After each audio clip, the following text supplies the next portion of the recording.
Friends, ലിഥാസ് food വേൾഡിലേക്ക് ഏവർക്കും ഹൃദ്യമായ സ്വാഗതം.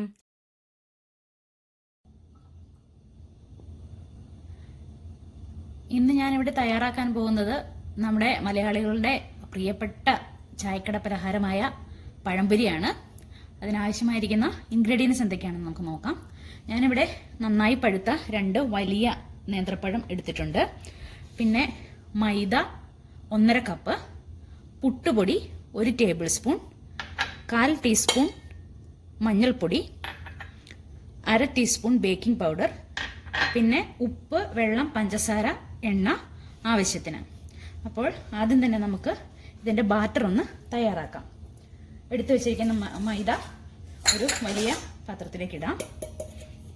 ഇനി അതിലേക്ക് പുട്ടുപൊടി, മഞ്ഞൾപ്പൊടി, ബേക്കിംഗ് പൗഡർ,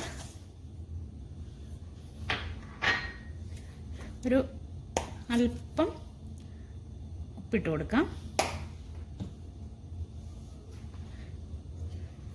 ഇനി നമുക്ക് ഇതൊരു നല്ല തിക്ക് ബാറ്ററാക്കി എടുക്കാം. ഒത്തിരി ഇങ്ങനെ ലൂസാകരുത്. അപ്പം വെള്ളം ഒരുമിച്ചങ്ങ് ഒഴിക്കരുത്. അല്പാൽപമായി ഒഴിച്ച് നോക്കിയിട്ട് നമുക്കിത് നല്ലൊരു തിക്ക് ബാറ്ററാക്കി എടുക്കാം.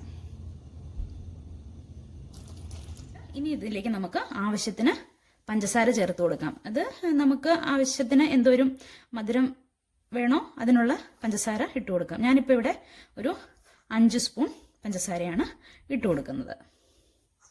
ഇനി ഇത് നന്നായി ഒന്ന് കലക്കി നമുക്കിത് ഒരു അരമണിക്കൂർ റെസ്റ്റ് ചെയ്യാനായിട്ട് മാറ്റി വയ്ക്കാം. ആ സമയം കൊണ്ട് നമുക്ക് പഴമെല്ലാം തൊലി കളഞ്ഞ് കനം കുറച്ച് കഷ്ണങ്ങളാക്കി എടുക്കുകയും ചെയ്യാം. ഈ ഒരു കൺസിസ്റ്റൻസി മതി. നമുക്ക് ഒത്തിരി ഇങ്ങനെ ലൂസായി പോയാൽ ടേസ്റ്റ് ഉണ്ടാവുകയില്ല. അപ്പം ഞാനിതിൽ പുട്ടുപൊടി ചേർത്തിരിക്കുന്നത് നമുക്ക് നല്ല മുരിഞ്ഞ് നല്ല ക്രിസ്പി ആയിട്ട് വരും ഈ പുറം ഭാഗം. അപ്പം നമുക്ക് കഴിക്കാനും നല്ല ടേസ്റ്റ് ആയിരിക്കും. അപ്പം നമ്മൾ പഴം എടുക്കുമ്പോൾ എപ്പോഴും നന്നായി പഴുത്ത പഴം നോക്കി വേണം എടുക്കാൻ, അല്ലെങ്കിൽ പഴംപൊരിക്ക് സ്വാദുണ്ടാവുകയില്ല. അപ്പം ഞാനിത് റെഡിയാക്കി വെക്കട്ടെ. അപ്പം നമ്മുടെ ബാറ്റർ തയ്യാറാക്കി വെച്ചിട്ട് അരമണിക്കൂറായിട്ടുണ്ടായിരുന്നു. നമുക്കൊന്ന് തുറന്നു നോക്കാം.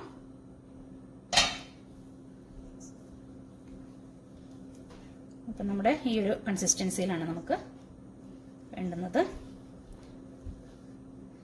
അപ്പം ഞാൻ വലിയ നേന്ത്രപ്പഴം ആയതുകൊണ്ട് ഞാനത് ഒന്ന് നടുകെ മുറിച്ച് അതിനെ ഇതുപോലെ തന്നെ ചെറിയ പീസുകളാക്കിയാണ് എടുത്തിരിക്കുന്നത്.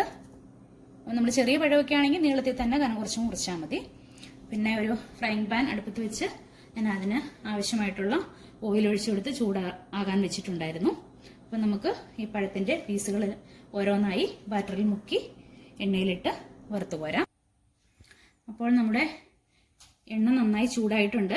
നമുക്ക് മുറിച്ച് വെച്ചിരിക്കുന്ന പഴം ഓരോ പീസ് എടുത്ത് ബാറ്ററിൽ നന്നായി മുക്കി എണ്ണയിലേക്ക് ഇടാം.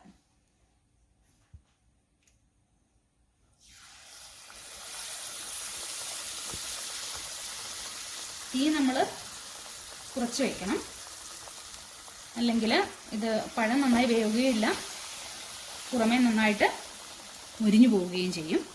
നമുക്കെല്ലാം ഇതുപോലെ ബാറ്ററിൽ മുക്കി ഇടാം.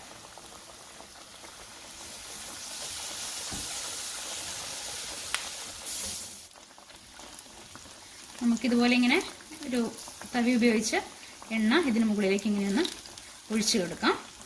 അപ്പോൾ ഇത് നന്നായിട്ടിങ്ങനെ കുമിളച്ച് വരും. കണ്ടോ, ഇതുപോലെ നല്ല വീർത്ത് വരും.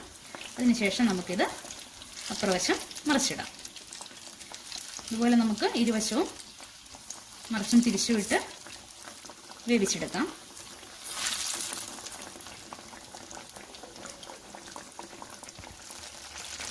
നമ്മൾ ആദ്യത്തെ ട്രിപ്പ് ഇട്ടിരുന്ന പഴംപൊരി ഇവിടെ നല്ല റെഡി ആയിട്ട് വന്നിട്ടുണ്ട്. അതുകൊണ്ട് നല്ല വീർത്ത് മുരിഞ്ഞ് വന്നിട്ടുണ്ട്. നമുക്കിത് എണ്ണയിൽ നിന്ന് മാറ്റാം.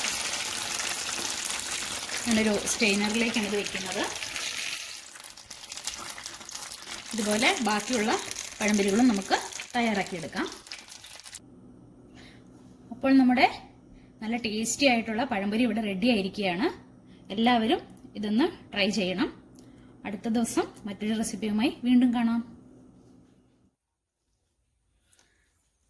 അപ്പോൾ നമ്മുടെ മൈദയും ബേക്കിംഗ് സോഡയും